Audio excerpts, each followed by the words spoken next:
नमस्कार, welcome to Rana edu centre. मैं राना अनीसा सिंह। आज हम लोग इस वीडियो में सितंबर माह का करेंट अफेयर देखेंगे जो नेशनल, इंटरनेशनल और बिहार से संबंधित है। ये जो क्वेश्चन है यहाँ पे जो बताया जाएगा वो आने वाली एडीओ एग्ज़ाम और बिहार एसआई साथ ही सीजीएल 4 में डायरेक्ट पूछने की संभावना है। अति संभावित प्रश्न है ये। तो आइए शुरू करते हैं। देखते हैं पहला क्वेश्चन। देखेंगे यहाँ पे कि अग्नि प्राइम मिसाइल का सफल प्रक्षेपण किस विशिष्ट प्रणाली का उपयोग करके किया गया जो भारत में अपनी तरह की पहली क्षमता है। तो इसका सही आंसर होगा रेल आधारित मोबाइल लॉन्चर प्रणाली। ऐसा करने वाला भारत जो है वो रेयर देशों के श्रेणी में शामिल हुआ है और ओडिशा से रेल से आधारित इस प्रक्षेपण को जो है वो अंजाम दिया गया था। याद रखेंगे, बहुत ही इंपॉर्टेंट पॉइंट है ये। भारत का पहला एआई संचालित integrated command and control centre किस धार्मिक स्थल पर स्थापित किया गया है? ये किया गया है तिरुमाला में। नेक्स्ट क्वेश्चन है, इरफान अली को किस देश के राष्ट्रपति के रूप में दूसरे कार्यकाल के लिए फिर से चुना गया है? तो इरफान अली को गुयाना का राष्ट्रपति बनाया गया है। इंटरनेशनल अपॉइंटमेंट से भी क्वेश्चन बनते रहती है, तो इनको याद रखेंगे। आगे देखेंगे बिम्स्टेक युवा शिखर सम्मेलन 2025 का दूसरा संस्करण भारत के किस शहर में आयोजित किया गया है? तो यह गुवाहाटी, असम में किया गया है। इस तरह के भी क्वेश्चन बनाते रहती है आयोग, एकदम ध्यान रखिएगा। नेक्स्ट क्वेश्चन है कि भारतीय नौसेना ने स्वदेशी रूप से निर्मित under water remote operated vehicles की आपूर्ति के लिए किस कंपनी के साथ 66 करोड़ का अनुबंध किया है? तो इन्होंने जो अनुबंध किया है वो किया है कोराटिया टेक्नोलॉजी के साथ। आगे देखेंगे कि स्वच्छता ही सेवा 2025 अभियान का थीम क्या है? तो ये थीम जो है वो स्वच्छ उत्सव है। ये भी याद रखेंगे, पूछा जा सकता है। नेक्स्ट क्वेश्चन है, भारतीय रिजर्व बैंक ने समय समय पर अपने नियमों की समीक्षा के लिए किस नई आंतरिक व्यवस्था की घोषणा की है? तो भारतीय रिजर्व बैंक के द्वारा नियामक समीक्षा सेल इसकी घोषणा की गई है। यहाँ से क्वेश्चन बन सकती है। 71 बीपीएससी पीटी में भी आरबीआई के जो नया घोषणा है वहाँ से डायरेक्ट क्वेश्चन था, तो हो सकता है एडीओ में भी आपको देखने को मिले। तो ये एकदम याद रखेंगे आप लोग। चलिए नेक्स्ट क्वेश्चन देखते हैं। मध्य पूर्व का पहला हरित जहाज पुनर्चक्रण सुविधा केंद्र किस देश में स्थापित किया गया? तो यह ओमान में किया गया है। आरबीआई ने भारतीय मुद्रा पर एक नई माइक्रोसाइट किस उद्देश्य से शुरू किया है? तो इन्होंने जो नया माइक्रोसाइट शुरू किया है उसका उद्देश्य जो है वो है बैंक नोट की डिजाइन और सुरक्षा सुविधाओं के बारे में जनता को शिक्षित करना। 10वां क्वेश्चन है, अंतर्राष्ट्रीय लोकतंत्र दिवस 2025 का थीम क्या है? याद रखेंगे कि अंतर्राष्ट्रीय लोकतंत्र दिवस 15 सितंबर को मनाया जाता है। ये भी याद रखिएगा, हो सकता है आपसे यही पूछ ले। तो ये जो अंतर्राष्ट्रीय लोकतंत्र दिवस है उसकी जो थीम है वो है आवाज़ से कार्रवाई तक। असम में भारत का पहला बांस आधारित बायो रिफाइनरी संयंत्र कहाँ पे स्थापित किया गया है? इसका आंसर हो जाएगा सी, गोलाघाट। क्वेश्चन बन सकती है, याद रखेंगे। भारत ने फिलिस्तीन मुद्दे पर 2 राज्य समाधान का समर्थन करने वाले किस संयुक्त राष्ट्र महासभा प्रस्ताव के पक्ष में मतदान किया है? एकदम बहुत इंपॉर्टेंट है, एकदम वीवीआई करके इसको याद रखेंगे, क्योंकि अभी तक भारत जो है वो एब्सटेन करता था, ये वोटिंग में भाग नहीं लेता था। लेकिन पहली बार भारत जो है वो फिलिस्तीन मुद्दे पर किसी प्रस्ताव के पक्ष में वोटिंग किया है। क्वेश्चन बनेगी तो ये है न्यूयॉर्क घोषणा। चलिए नेक्स्ट क्वेश्चन देखते हैं हम लोग। कृषि और प्रसंस्करण खाद्य उत्पादन निर्यात विकास प्राधिकरण का पहला बिहार कार्यालय कहाँ खोला गया है? तो ये पटना में खोला गया है, पूछा जा सकता है। 28वें यूनिवर्सल पोस्टल कांग्रेस का आयोजन कहाँ पे किया गया है? दुबई में किया गया है ये। नेक्स्ट क्वेश्चन है, आंध्र प्रदेश सरकार ने किस शहर में स्पेस सिटी स्थापित करने की योजना जो है वो बनाई है? तो यह तिरुपति में स्थापित किया जाएगा। संयुक्त राष्ट्र सुरक्षा परिषद ने संयुक्त राष्ट्र अंतरिम बल लेबनान के जनादेश को किस वर्ष तक के लिए बढ़ाया है, जिसके बाद इसकी वापसी शुरू होगी? यानी कि संयुक्त राष्ट्र सुरक्षा परिषद का जो अंतरिम बल लेबनान में वहाँ पे रह रही है, वहाँ की शांति व्यवस्था को देख रही है, उनकी जो वापसी है वो किसी खास ईयर के बाद शुरू हो जाएगी। तो ये ईयर कौन है, ये क्वेश्चन पूछ रहा है, तो ये है 2027। नेक्स्ट 17वां क्वेश्चन देखेंगे, प्रोटीन लैंग्वेज मॉडल का उपयोग किस क्षेत्र में किया जाएगा। प्रोटीन लैंग्वेज मॉडल PLM, याद रखिएगा, इसका उपयोग किस क्षेत्र में किया जाएगा, तो इसका उपयोग दवा की खोज और वैक्सीन के विकास में किया जाएगा। 18वां क्वेश्चन है कि प्रत्यूष मिशन का प्राथमिक उद्देश्य क्या है। प्रत्यूष नामक मिशन है, अब इसका उद्देश्य पूछा जा रहा है, तो इसका उद्देश्य है ब्रह्मांड के पुनर्आयनीकरण का अध्ययन करना। VBI है, एकदम याद रखेंगे इसको। नेक्स्ट 19वां क्वेश्चन देखेंगे, विश्व मुक्केबाजी चैंपियनशिप 2025 किस शहर में आयोजित की जाएगी। ये आयोजित की जाएगी लिवरपूल, यूनाइटेड किंगडम यानी ब्रिटेन में।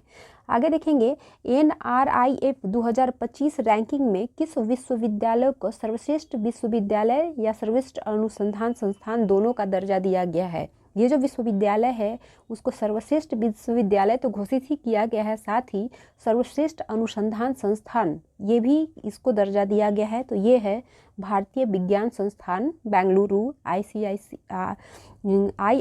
इसको कहते हैं शॉर्ट में, याद रखेंगे, इंपॉर्टेंट है, यहाँ से क्वेश्चन अक्सर दिखता है। ठीक है, आइए नेक्स्ट क्वेश्चन देखते हैं 21वें नंबर का।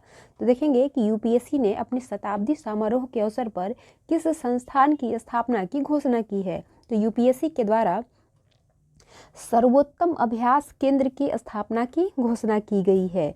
भारत जापान संयुक्त चंद्र मिशन का नाम क्या है, जो चंद्रमा के दक्षिणी ध्रुव पर जल जैसे वाष्पशील पदार्थ का अध्ययन करेगा। तो इसको चंद्रयान 5 के नाम से हम लोग जानेंगे या लुपेक्स के नाम से जानेंगे, याद रखेंगे, बहुत ही इंपॉर्टेंट है ये। आगे देखेंगे कि कृषि और प्रसंस्करण खाद्य उत्पादन निर्यात विकास प्राधिकरण के द्वारा लॉन्च की गई भारतीय पहल का मुख्य उद्देश्य क्या है। इसका मुख्य उद्देश्य है कृषि खाद्य स्टार्टअप्स और निर्यात को बढ़ावा देना। 24वां क्वेश्चन है कि भारत और थाईलैंड के बीच संयुक्त सैन्य अभ्यास मैत्री 14 का 14वां संस्करण का आयोजन कहाँ पे किया गया है। तो ये उमरोई मेघालय में किया गया, जो कि भारत में है। भारत सरकार के द्वारा अफगान नागरिकों के लिए घोषित 1000 छात्रवृत्ति किस पोर्टल के माध्यम से ऑनलाइन पाठ्यक्रम उपलब्ध कराएगी, ये भी इम्पोर्टेंट है। तो ये जो है वो विद्या भारती नामक जो पोर्टल है उसके माध्यम से अफगान नागरिकों को 1000 छात्रवृत्ति उपलब्ध कराएगी इंडियन गवर्नमेंट जो है। आगे देखेंगे कि प्रधानमंत्री मोदी को जापान यात्रा के दौरान भेंट की गई दारुमा गुड़िया किस भारतीय भिक्षु पर आधारित है। तो यह बोधि धर्म पर आधारित है। जापान के द्वारा भारतीय प्राइम मिनिस्टर को दारुमा गुड़िया दिया गया था, जिसका संबंध बोधिसत्व से है। तो याद रखेंगे, क्वेश्चन बनेगी यहाँ से। भारतीय सेना ने अगली पीढ़ी के युद्ध की तैयारी का परीक्षण करने के लिए युद्ध कौशल 3 अभ्यास कहाँ पे आयोजित किया है। तो ये आयोजित किया है कामेंग क्षेत्र अरुणाचल प्रदेश में। ग्लोबल पीस इंडेक्स में भारत की रैंकिंग क्या है। तो यह है 115वां। नेक्स्ट क्वेश्चन है 29 नंबर का, भारत और जापान के बीच भारत जापान संयुक्त दृष्टि दस्तावेज का नाम क्या है। भारत ये प्रधानमंत्री जो है सितंबर माह में जापान की यात्रा पर थे। तो इसी यात्रा के दौरान जो है दोनों देशों के बीच संयुक्त दृष्टि दस्तावेज की घोषणा की गई, उसी का नाम पूछा जा रहा है। तो उसका जो नाम है वो था भारत जापान संयुक्त दृष्टि 8 दिशाएं, याद रखेंगे, इंपॉर्टेंट है, पूछा जा सकता है। आगे देखेंगे 30वां क्वेश्चन, प्रधानमंत्री मोदी ने 25वें एशियाई सहयोग संगठन यानी ASEAN शिखर सम्मेलन में कहाँ पे भाग लिया था। तो ये जो सहयोग ASEAN का जो शिखर सम्मेलन है वो तियानजिन चाइना में हुआ था, एकदम याद रखेंगे। PM मोदी वहाँ पे गए हुए थे और काफ़ी बवाल भी हुआ था। देखेंगे आदिवाणी भारत का पहला AI संचालित आदिवासी भाषा अनुवादक किस मंत्रालय के द्वारा लॉन्च किया गया है। तो यह लॉन्च किया गया है जनजातीय मामलों का मंत्रालय के द्वारा। नेक्स्ट क्वेश्चन हम लोग यहाँ देखेंगे 32वें नंबर का, कि दिल्ली के बाद दूसरा राष्ट्रीय साइबर फॉरेंसिक प्रयोगशाला का स्थापना कहाँ पे किया जा रहा है। तो ये गुवाहाटी में किया जाएगा। आपसे पूछा जा सकता है कि देश का पहला राष्ट्रीय साइबर फॉरेंसिक प्रयोगशाला कहाँ पे है। तो वो दिल्ली में है। इसके बाद दूसरा जो इसकी स्थापना की जा रही है वो गुवाहाटी असम में की जा रही है, दोनों याद रखेंगे। आगे देखेंगे 33वां नंबर है, आंध्र प्रदेश के किस शहर में धीरू भाई अंबानी ग्रीन टेक पार्क स्थापित किया जा रहा है? तो ये किया जा रहा है कृष्णापट्टनम में। 34वें नंबर का क्वेश्चन है कि भारत के पहले सेमीकंडक्टर OSAT पायलट लाइन सुविधा का उद्घाटन किस स्थान पे किया गया है? तो ये किया गया है सानंद, गुजरात में। नेक्स्ट क्वेश्चन है कि सरकार ने 4 सार्वजनिक बैंकों में अपनी हिस्सेदारी के विनिवेश के लिए किस कंपनी को सलाहकार कंपनी के रूप में मान्यता दी है? तो इन्होंने जो है वो गोल्डमैन सैक्स को अपने सलाहकार के रूप में मान्यता दी है। बहुत इंपॉर्टेंट है, याद रखिएगा। 4 सार्वजनिक बैंकों में भारत सरकार अपनी हिस्सेदारी बेचने का जो है वो निर्णय लिया है, उसी के लिए इनको सलाहकार नियुक्त किया गया है। नेक्स्ट क्वेश्चन आइए देखेंगे, FIDE यानी फिडे विश्व कप 2025 का आयोजन किस शहर में किया जाएगा? तो यह गोवा में किया जाएगा। याद रखेंगे कहाँ पे? तो यह गोवा में आयोजित किया गया।